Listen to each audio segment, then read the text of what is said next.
let's say, on the reworked moraine material of the main glacier. This is definitely, it is rock avalanche material, angular blocks of gneiss. But here we have the outer zone.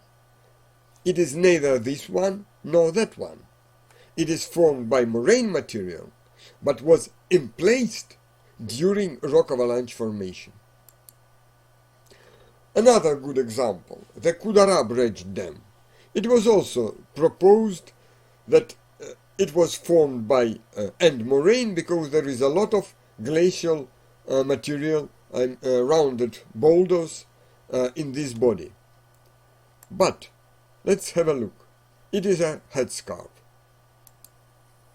It is the only possible direction of its motion because all lithological bands are parallel to the river, parallel to the base of the headscarp. This slope above, this one, could be the remnant of old glacial trog that also had left some glacial material. And such orientation of these lithological bands marked by 1, 2, 3, 4 could be formed neither by glacier that come along the main valley nor from the glacier that could come from the tributary valley. Otherwise, their orientation would be totally different. Another important consideration is the presence of the concave spoon-shaped niches on the slopes above all these accumulations. In the frames of the glacial model, they are interpreted as the circuses of past niche glaciers. But glaciation is a climate-driven process that depends at a valley scale on elevation and slope aspect.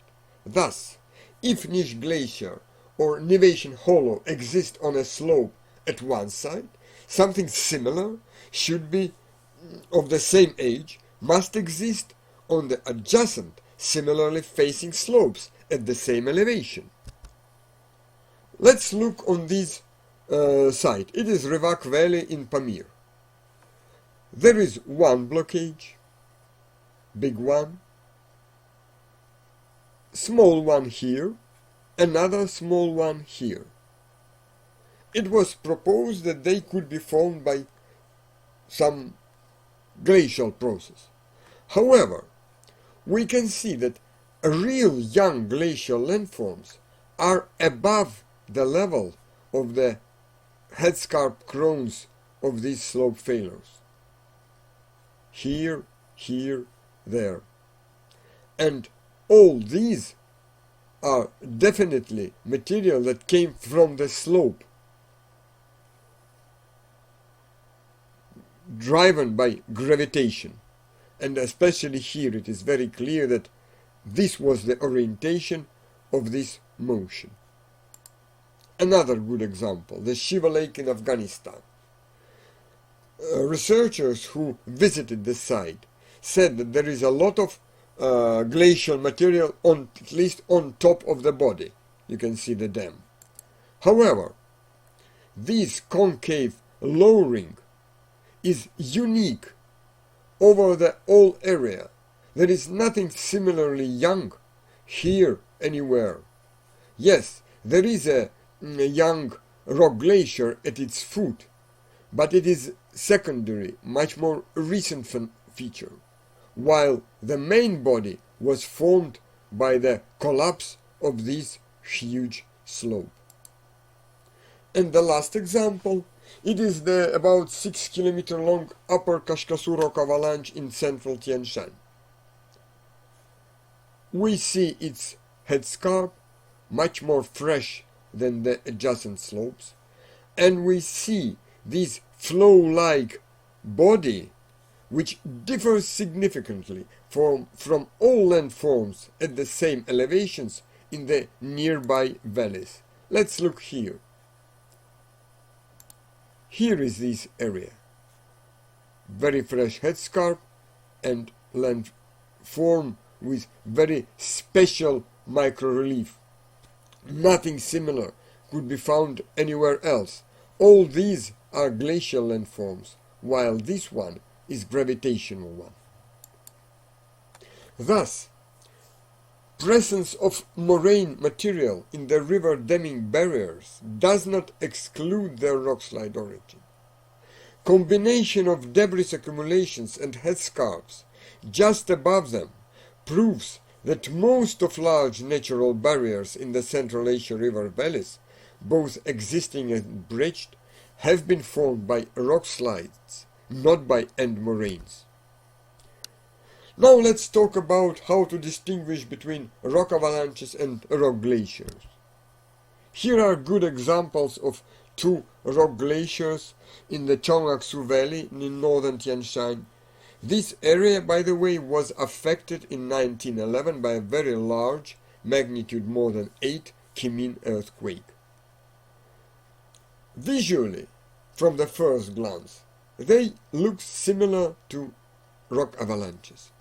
However, if we will look on them from space, we will see that neither in these nor here we could find any headscarp with large enough to produce such bodies and fresh enough to correspond to their definitely young age. While presence of headscarp is essential for rock avalanches. Debris transported by rock glaciers moves like a crawler belt, so that boulders lying on top of the body, rich of buried ice, move faster and gradually fell from its front, being then overlaid by the inner part of the rock glacier, which is totally different from rock avalanches that move as a laminar flow, as can be derived from the internal structure of the deposits. One more phenomena that can produce large debris accumulations in mountainous river valleys are debris flows. We find sometimes very abnormally large fan-shaped deposits, which origin is controversial. In 2011, David Jarman and his co-authors published papers where they described the abnormally large fan-shaped debris accumulation at the mouths of some alpine gullies with relatively small catchments, and they assumed that they have been formed by catastrophic collapses in the catchment areas. Similar fan-shaped deposits were found in the Central Asia region. Several examples. It is the Chongsu rock avalanche in the central Tian Shan. A is a headscarp, B is the body, and this arrow marks the fault outcrop which motion likely could trigger this slope failure. Here we can see the outer limit of these deposits, very distinct here and very distinct here. But what is this levee? It is the debris flow deposit formed before, and this levee was finally overlaid by a rock avalanche. And here we can see the material of this rock avalanche. We can see that it was formed of angular, huge blocks and a lady marked by a circle. She is about 1.5 meters high, so we can see the size of these and shape of these boulders. Good example is in the Musart River basin in Chinese Tian Shan. There was a huge, about 40 million cubic meters in volume rock slide that came from here, blocked the valley, and had a run-up of about 100 meters. And it produced the secondary rock avalanche, which moved in this direction, in transverse direction, and formed this enormous fan, also with very large run-up, about 100 meters. I must say that if it would be debris flow, it is quite unlikely that it could